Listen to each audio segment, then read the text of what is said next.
അപ്പോഴാണ് ഞാൻ ചോദിച്ചത്, ഏത് കോടീശ്വരനാണ് ഈ ദ്വാരപാലക ശില്പം വിറ്റതെന്ന് കടകംപള്ളി സുരേന്ദ്രൻ പറയണം. കാരണം അറിയാവുന്നവരോടല്ലേ നമുക്ക് ചോദിക്കാൻ പറ്റുള്ളൂ, അറിയാത്തവരോട് ചോദിച്ചിട്ട് കാര്യമുണ്ടോ?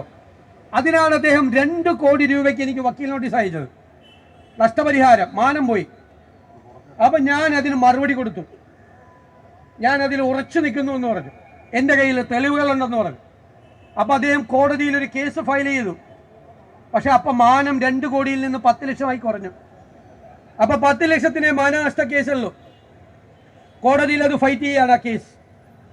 കഴിഞ്ഞ ആഴ്ച നമ്മൾ ഈ നോട്ടീസിൽ ഞാൻ ആരോപണത്തിൽ ഉറച്ചു നിന്നു, കോടതിയിൽ കൊടുത്ത അഫിഡവിറ്റിൽ അതിൽ ഉറച്ചു നിന്നു. കഴിഞ്ഞ ദിവസം ഒരു വാർത്ത കൈരളിലാണ്, അതായത് പ്രതിപക്ഷ നേതാവ് മലക്കം പറഞ്ഞു, ഞാൻ അങ്ങനെ പറഞ്ഞിട്ടില്ല എന്ന് പറഞ്ഞു. ഞാൻ വെല്ലുവിളിക്കുന്നു അത് പ്രസിദ്ധീകരിച്ച മാധ്യമങ്ങളെ. ഞാൻ അങ്ങനെ കോടതിയിൽ പറഞ്ഞിട്ടുണ്ടോ? ഞാൻ കോടതിയിൽ ഇപ്പോൾ 2ാമത് അഫിഡവിറ്റ് കൊടുത്തിട്ടുണ്ട്. കോടതിയിൽ നടന്ന വാദങ്ങളെ മുഴുവൻ തെറ്റായ തരത്തിൽ പുറത്ത് പ്രചരിപ്പിച്ചതിന് ഞാൻ തിരുവനന്തപുരത്തുകാരോട് പറയുന്നു, ഉറച്ചു നിൽക്കുകയാണ് അതിൻ്റെ അകത്ത്. അതുകൊണ്ടാണല്ലോ വീണ്ടും കടകംപള്ളി സുരേന്ദ്രനെ ചോദ്യം ചെയ്തല്ലോ ഒരു റൗണ്ട്. സമയമെടുക്കും, കാരണം SITയുടെ മീതെ മുഖ്യമന്ത്രിയുടെ ഓഫീസിൽ നിന്ന് ഭയങ്കര സമ്മർദ്ദമാണ്. തെരഞ്ഞെടുപ്പ് കാലത്ത് നമ്മൾ പറഞ്ഞു, കടകംപള്ളി സുരേന്ദ്രനെ അടക്കം ചോദ്യം ചെയ്യാതിരിക്കാൻ, നീട്ടിക്കൊണ്ടുപോകാൻ മുഖ്യമന്ത്രിയുടെ ഓഫീസിൽ നിന്ന് സമ്മർദ്ദമാണെന്ന് പറഞ്ഞു. തെരഞ്ഞെടുപ്പ് കഴിഞ്ഞപ്പോൾ കോടതി എന്താ പറഞ്ഞത്? SITയോട് പറഞ്ഞു, നിങ്ങളൊന്ന് മന്ദഗതിയിലാക്കി, തെരഞ്ഞെടുപ്പായിരുന്ന കാര്യം, തെരഞ്ഞെടുപ്പ് കഴിയട്ടെ എന്ന് പറഞ്ഞു. അപ്പോൾ SIT ഇങ്ങനെ നീട്ടി കൊണ്ടുപോയി മുഖ്യമന്ത്രിയുടെ ഓഫീസിൽ നിന്ന് നിയന്ത്രിക്കുക. അതുകൊണ്ടാണ് ഇപ്പം മുരാരി ബാബുവിന് ജാമ്യം കിട്ടിയത്. ജാമ്യം വെറുതെ കൊടുത്തതല്ല, സ്റ്റാറ്റ്യൂട്ടറി ജാമ്യമാണ്. 90 ദിവസത്തിനകം നിങ്ങൾ കുറ്റപത്രം സമർപ്പിച്ചില്ലെങ്കിൽ ആർക്കും ജാമ്യം കിട്ടും, കൊലക്കേസിലെ പ്രതിക്ക് വരെ ജാമ്യം കിട്ടും, ഇല്ലേ? സ്റ്റാറ്റ്യൂട്ടറി ജാമ്യമാണ്. അപ്പോൾ സ്റ്റാറ്റ്യൂട്ടറി ജാമ്യം കിട്ടി ഉണ്ണികൃഷ്ണൻ പോറ്റിയെ പുറത്തു വരുത്താൻ വേണ്ടിയിട്ടാണ് ഈ മുഖ്യമന്ത്രിയുടെ ഓഫീസ് ചെയ്തുകൊണ്ടിരിക്കുന്നത്. എല്ലാ പ്രതികളെയും പുറത്തു കൊണ്ടുവരണം, വാസുവിനെ പുറത്തു കൊണ്ടുവരണം, അല്ലേ, പത്മകുമാറിനെ പുറത്തു കൊണ്ടുവരണം, എല്ലാവരെയും പുറത്തു കൊണ്ടുവരണം. അതിനാണ് ഇപ്പോൾ SITയുടെ മീതെ സമ്മർദ്ദം ചെലുത്തുന്നത്. അവർ പുറത്തു വന്നാലുള്ള സ്ഥിതി എന്താ? ഇതെവിടെയാണ് വിറ്റതെന്ന് ഇതുവരെ SIT കണ്ടുപിടിച്ചിട്ടില്ല. ഇവർ വന്നു കഴിഞ്ഞാൽ ഈ തെളിവുകൾ മുഴുവൻ പുറത്തു വന്നാൽ നശിപ്പിക്കും, അത് വളരെ വ്യക്തമാണല്ലോ. അതിനു വേണ്ടിയിട്ടുള്ള ശ്രമമാണ് നടത്തുന്നത്.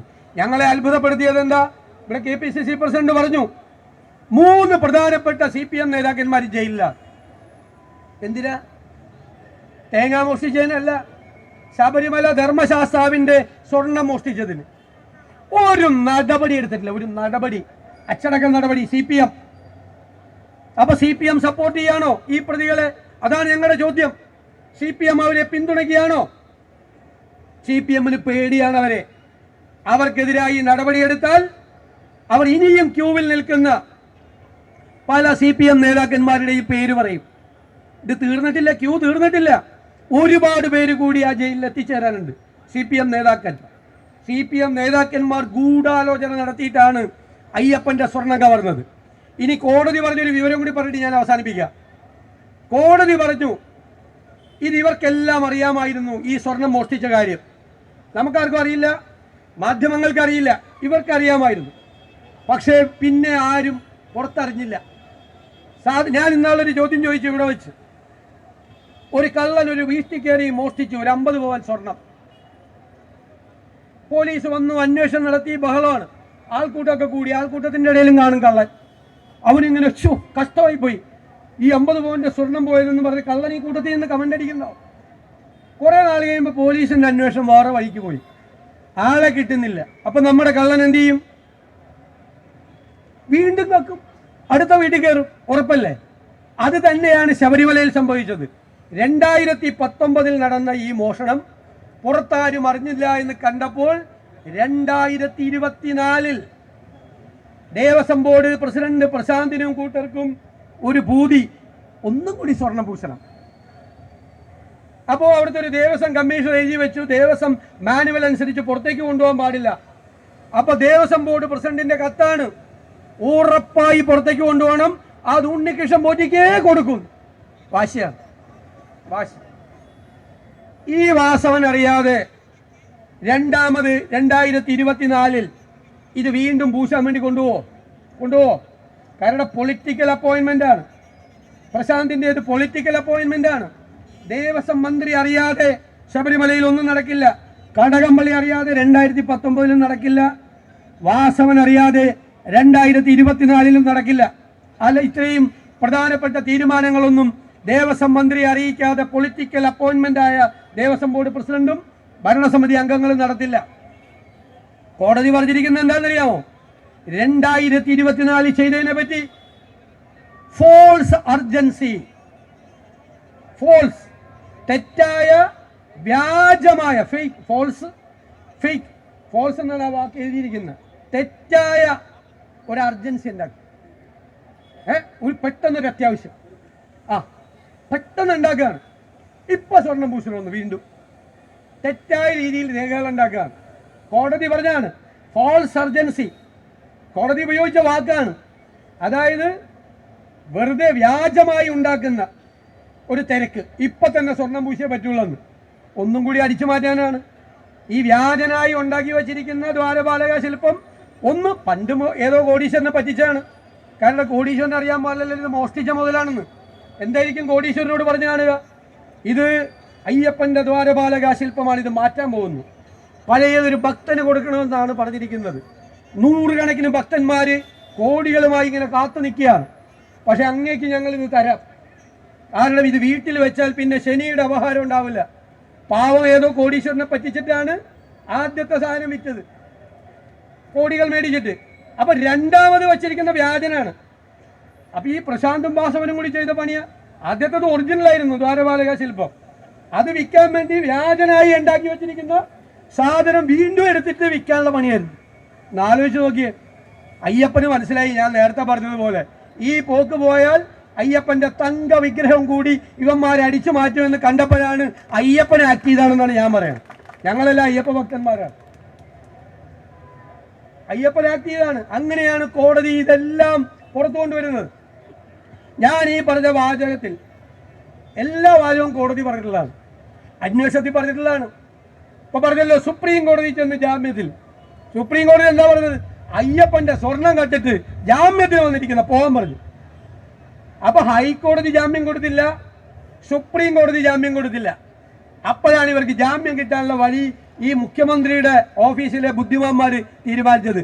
നിങ്ങൾ കുറ്റപത്രം കൊടുക്കണ്ട, SITയുടെ മീതെ സമ്മർദ്ദമാണ്. കുറ്റപത്രം കൊടുക്കാതെ വെച്ചു താമസിപ്പിച്ച് ഇവരെല്ലാം പുറത്തിറക്കാനുള്ള പരിപാടിയാണ് ചെയ്യുന്നത്. ഈ സ്വർണ്ണക്കൊള്ള, ശബരിമല ശ്രീധർമ്മശാസ്താവിന്റെ സ്വർണം കവർന്ന ഈ കൊള്ളക്കാർക്ക് കൊട പിടിച്ചു കൊടുക്കുകയാണ് ഈ ഗവൺമെന്റ്, കൊട പിടിച്ചു കൊടുക്കുകയാണ് ഈ ഗവൺമെന്റ്. എന്നിട്ട് ഇത് മറച്ചു വെക്കാൻ വേണ്ടി മറ്റേ സോണിയാഗാന്ധിയുടെ കൂടെ പടം, ഇവിടെ എത്ര കള്ളന്മാർ, എത്ര പേരെ കൂടെ പടം എടുക്കണം? നമുക്ക് ആർക്കെങ്കിലും അറിയാം ഇവന്മാർ കള്ളന്മാരാണെന്ന്? ഇപ്പൊ ഞങ്ങൾ മുഖ്യമന്ത്രിയുടെ കൂടെ എടുത്തില്ലേ? അപ്പൊ മുഖ്യമന്ത്രിക്കാണ് കുറച്ചുകൂടി അറിയാനുള്ള എളുപ്പം. കാരണം സ്പെഷ്യൽ ബ്രാഞ്ച് ഉണ്ട്, ഇന്റലിജൻസ് ഉണ്ട്, പോലീസ് ഉണ്ട്.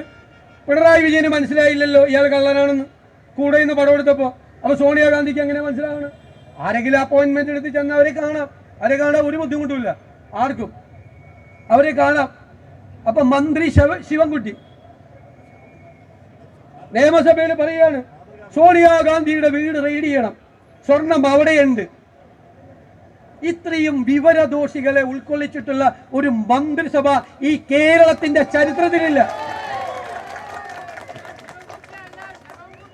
ഇവനെ പോലത്തെ ആളുകള് മന്ത്രിമാരായിരിക്കാൻ യോഗ്യതയുള്ളവരാണോ? അസംബന്ധം പറയാൻ നിയമസഭയിൽ കയറിയെന്ന്. എന്നിട്ട് നിയമസഭയിൽ എങ്ങനെ പ്രവർത്തിക്കണമെന്ന് പ്രതിപക്ഷത്തിന് ക്ലാസ് എടുക്കുകയാണ്. ആര്? മറ്റേ അണ്ടർവെയർ പുറത്ത് കാണിച്ച് മുണ്ടു മടക്കി കുത്തി ഡെസ്കിന്റെ മുമ്പിൽ കയറിയിരുന്ന് ഈ സാധനം മുഴുവൻ തല്ലി പൊളിച്ചെടുത്തതാണ് നമുക്ക് ക്ലാസ് എടുക്കുകയാണ്. ഈ സണ്ണി വക്കീലിനും എനിക്കൊക്കെ തിരുവഞ്ചൂർ രാധാകൃഷ്ണനൊക്കെ എങ്ങനെ നിയമസഭയിൽ പ്രവർത്തിക്കണം. അതായത് നമ്മൾ മര്യാദയ്ക്ക് വന്ന് എഴുന്നേറ്റ് നിന്ന് ഇത് പറഞ്ഞിട്ട് പോലല്ല, ഓന്റെ പോലെ മറ്റത് കാണിച്ചിട്ട് വേണം ചെയ്യാൻ. നാളെ കൊണ്ടോ. എന്നിട്ട് സോണിയാഗാന്ധിക്കെതിരെ വാർത്ത വരുമെന്ന് കണ്ടാൽ എന്ത് വിഡിത്തവും വായിന്ന് വരുമോ? എന്ത് വിഡിത്തോ വായിൽ നിന്നും, എന്ത് വിഡിത്തോ? വിദ്യാഭ്യാസ മന്ത്രി. എന്റെ പിള്ളേരെ ഓർത്ത് ഞാനിങ്ങനെ സങ്കടപ്പെടുക. എന്റെ പിള്ളേരെ ഓർത്ത് ഇവരൊക്കെ വിദ്യാഭ്യാസ മന്ത്രിയായിരിക്കുമ്പോൾ സ്കൂളിൽ പഠിക്കേണ്ട സ്ഥിതി നമ്മുടെ പിള്ളേർക്ക് ഉണ്ടായല്ലോ. കഷ്ടമെന്നല്ലാതെ എന്താ പറയാൻ?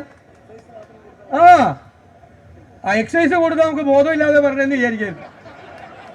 എക്സസൈസ് കൊടുത്തിരുന്നത് അത് മാത്രം കൊടുത്തിരുന്നത് ബോധമില്ലാതെ പറഞ്ഞെന്ന് വിചാരിക്കരുത്. ഇത് വിദ്യാഭ്യാസ മന്ത്രി എന്ന് പറയാണ് നിയമസഭയിൽ. സോണിയാഗാന്ധി അയ്യപ്പന്റെ സ്വർണം കവർന്നത്.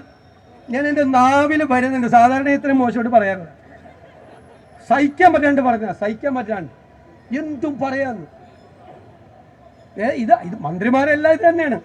കുറേ എണ്ണം ഇങ്ങനെ പറയാൻ വേണ്ടിയിട്ട് ഇറങ്ങി വിട്ടേക്കണേണ് കുറേ ആളുകളെ. ഞാനതൊന്നും പറയുന്നില്ല, നമ്മുടെ വിഷയമല്ലാത്തതുകൊണ്ട് അതിലേക്കൊന്നും വരുന്നില്ല. നമ്മൾ ഒരു കാര്യം കേരളത്തിലെ ജനങ്ങൾക്ക് വാക്കുകൊടുക്കുകയാണ്. ഈ സ്വർണ്ണക്കൊള്ളക്കാരെ മുഴുവൻ ഏത് മാളത്തിൽ പോയി ഒളിച്ചിരുന്നാലും അവരെ എല്ലാം നിയമത്തിന്റെ മുന്നിൽ കൊണ്ടുവരുന്നത് വരെ കേരളത്തിലെ കോൺഗ്രസ്, കേരളത്തിലെ UDF അതിനുവേണ്ടി പ്രവർത്തിക്കുമ്പോൾ ഒരു സംശയവും വേണ്ട.